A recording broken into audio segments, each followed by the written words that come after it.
Wow degan joy mana shu.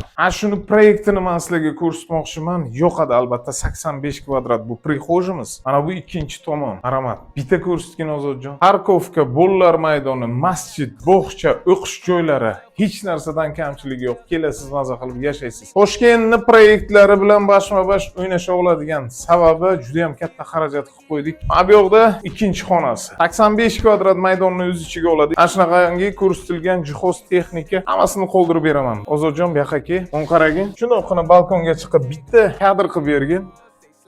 Narxini ham xudo xolasa video davomida aytib o'tamiz. Kelaver Ozodjon. Bu bizani birinchi xonamiz edi. Nargisi ikkinchi xonamiz. Mana bu birinchi sanuzilimiz. Har bir demak, detallarigacha chiroyli suratda chiqarib berasan, ikkita sanuzil bizga ishlab beradi. Bu bizani yotoqxonamiz. Dizaynga alohida e'tibor berishinglarni so'rab qolaman. Men buni bambuk panel deyishar ekan. Bu yangicha stilda mana bunaqangi bizani включательlarimiz Abbank o'zini rangiga moslashtirib juda ham chiroyli dizaynda chiqarib qo'yishgan. Sanuzilimiz alohida o'zini. Mana bu joyimizda spalnyani o'zini alohida sanuzili. Sizga birov xalaqit qilmaydi. Namozingiz bor, toat ibodatingiz bor. Oshxonani bitta ko'rsatasiz. Mana bizani холодильник, stiralka, двухконтур котел, gaz bor, pishiq qilib beramiz. Xudo xolasa kelsangiz agar. Gazlarimiz yonadi, двухконтур kotelimiz bor, hammasi mavjud. Katta mehnat qilganman bu kvartiraga. Xarajatim ko'p kelsalar hisoblab beraman degan joyga 73.500 AQSh dollari. Yo'qsa bitta like bo'lsa siz 85 kvadrat maydonni o'z ichiga oladi.